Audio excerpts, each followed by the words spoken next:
আমাদের সেখানে যেতে হতো। এই রাস্তা আপনার অনেকগুলি রাস্তা ছিল ইট বিছানো, যখন ফুটবলিয়া রাস্তা তখন শুধু ইট বিছানো ছিল। এখন তো আমরা কাটিং করা রাস্তা, বিশাল রাস্তা। আমরা সেখান থেকে হেঁটে যাচ্ছিলাম, মানুষের মানে গঠন ভেদে যে আপনার চিন্তার স্লোগান, সিপাহী জনতা ভাই ভাই, আর ট্রাকগুলি মানে ট্রেনগুলি যে যাচ্ছিল, ট্রেন থেকে আপনার তারা অভিভাবক জানাচ্ছে জনগণকে, জনগণও তাদেরকে অভিভাবক জানাচ্ছিল।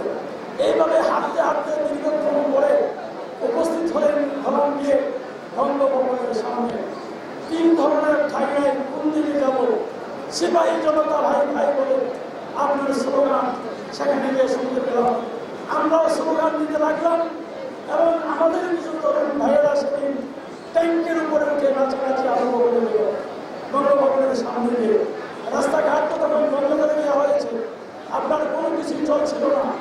প্রকৃত ঘটনা কি ভিতরে, কিন্তু সেটা কিন্তু আমরা ওই অবস্থায় ওই বয়সে আমরা জানতে পারি, শুধু স্লোগানগুলি শুনতে পাবো।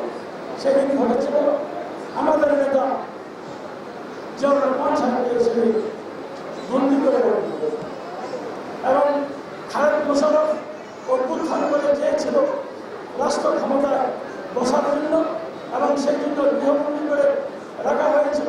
গৃহবন্দী তো না, আপনার বঙ্গভবনের ভিতরে বন্দী করে রাখা হয়েছিল, খন্দকার মোস্তাককে বন্দী করে রাখা হয়েছিল, আমাদের নেতা শহীদ প্রেসিডেন্ট জিয়াউর রহমানকে সেদিন বন্দী করে রাখা হয়েছিল। কিন্তু সেনাবাহিনীর পক্ষ থেকে সিপাহী জনতা সবাই মিলে প্রথমে সিপাহীরা বিদ্রোহ করল এবং তারা আমাদের নেতা শহীদ প্রেসিডেন্ট জিয়াউর রহমান, শহীদ প্রেসিডেন্ট জিয়াউর রহমান আমরা এই জন্য বলি, আমাদের নামটা এখন এইভাবে আমরা বলে অবস্থা হয়েছি। তখনকার আমাদের জিয়াউর রহমান সাহেব তিনি ছিলেন মেজর জেনারেল জিয়াউর রহমান সাহেব। মেজর জেনারেল জিয়াউর রহমানকে সেদিন বন্দিত থেকে মুক্ত করেছিল এই সিপাহী, এবং সেদিন নেতৃত্ব দিয়েছিল হয়তো আরও কিছু অফিসার এবং যে কর্নেল তাহের, তারা সেদিন নেতৃত্ব দিয়েছিল আমাদের নেতাকে মুক্ত করার জন্য, সেদিন নেতৃত্ব দিয়েছিল।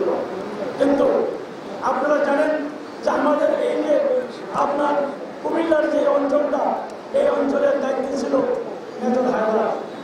মুক্তি বাহিনীর সময় মেজর হায়দার এবং খালেদ মোশাররফ তারা মিলিতভাবে যে অভ্যুত্থানটি করা চেয়েছিল, কিন্তু জনতা প্রতিরোধের মুখে